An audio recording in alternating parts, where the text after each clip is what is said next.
जनपद मुजफ्फरनगर में Uttar Pradesh Uttarakhand medical sales representative association ने प्रधानमंत्री नरेंद्र मोदी को ज्ञापन भेजकर सेल्स प्रमोशन कर्मचारियों की समस्याओं के समाधान की मांग की है।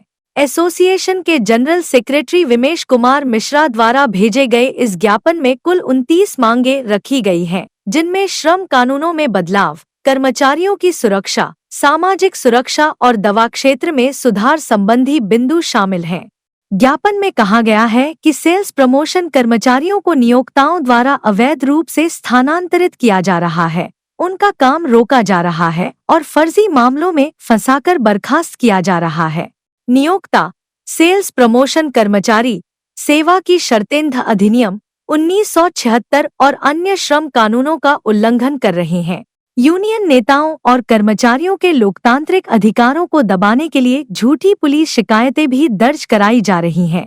एसोसिएशन ने चारों नई श्रम संहिताओं को निरस्त करने और पुराने श्रम कानूनों को लागू रखने की मांग की है।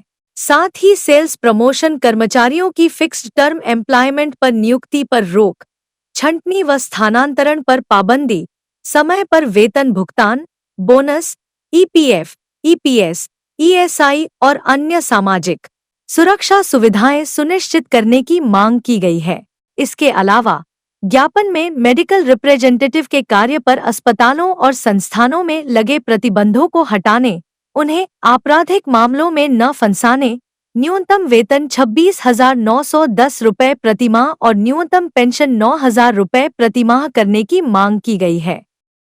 एसोसिएशन ने दवाओं और चिकित्सा उपकरणों पर जीएसटी शून्य करने, स्वास्थ्य क्षेत्र के लिए जीडीपी का 5% आवंटित करने, सभी दवाओं की कीमतों पर नियंत्रण लगाने और दवाओं की ऑनलाइन बिक्री पर रोक लगाने की भी मांग की है। विमेश कुमार मिश्रा ने कहा कि श्रमिकों के कानूनी, संवैधानिक और लोकतांत्रिक अधिकारों का हनन किया जा रहा है और कुछ प्रबंधन पुलिस के साथ मिलीभगत कर यूनियन नेताओं को झूठे मामलों में फंसा रहे हैं। उन्होंने प्रधानमंत्री से तत्काल हस्तक्षेप कर समस्याओं के समाधान की मांग की है। सरकार अभी 4 जो लेबर संहिताएं लेके आ रही है, इसमें पुराने लेबर कानूनों को सबको चेंज करने वाले नए लेके आ रही है, उसका हम आज विरोध कर रहे हैं।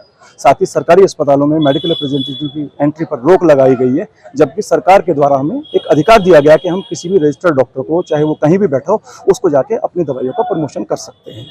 तो उसी के संदर्भ में हम लोग आज यहाँ पे आए थे और अभी हमने ज्ञापन दिया। विरोध तो देखो सांकेतिक ही विरोध होता है, हम सड़क पे उतर के मारपीट तो करेंगे नहीं, लेकिन हाँ, हम प्रशासन को बार बार ज्ञापन के माध्यम से याद दिलाएंगे कि हाँ भाई, हम भी एक आम तबका है जो बाजार में काम करता है और हमें भी काम करने का अधिकार है और हमारे काम करने के अधिकार में रोक ना लगाई जाए। मैंने बताया ना कि सरकारी अस्पताल में हम लोगों की एंट्री पर रोक लगाई गई है, हम वहाँ पे जाके दवाई का प्रमोशन नहीं कर सकते। पिछले दिनों आपने सुना होगा कि जो सीजीएचएस के हॉस्पिटल है, सेंट्रल गवर्नमेंट के हेल्थ स्कीम के, वहाँ पे भी एक लेटर जारी हुआ डीजी के द्वारा कि मेडिकल रिप्रेजेंटेटिव के अंदर एंट्री नहीं है, नहीं तो उनके खिलाफ कंप्लेंट करी जाएगी। ऐसा ही पिछले दिनों एक जो आदेश था वो ब्रजेश पाठक जी जो स्वास्थ्य मंत्री रहे हैं, उप मुख्यमंत्री, उन्होंने भी दिया था, लेकिन बाद में उन्होंने वापस ले लिया। लेकिन अभी भी बहुत सारी दिक्कतें हम लोगों के लिए। सरकार की अपनी मान्यताएं, मुझे लगता है सरकार जो है 100 करोड़ जो उनकी जेनरिक दवाइयां उनको प्रमोट करना चाह रही है, लेकिन जेनरिक दवाइयां कितना अच्छा काम करती है वो सबको पता है। अगर वो जेनरिक दवाइयां अच्छा काम करती है तो कोई भी डॉक्टर प्राइवेट दवाइयां ना लिखता।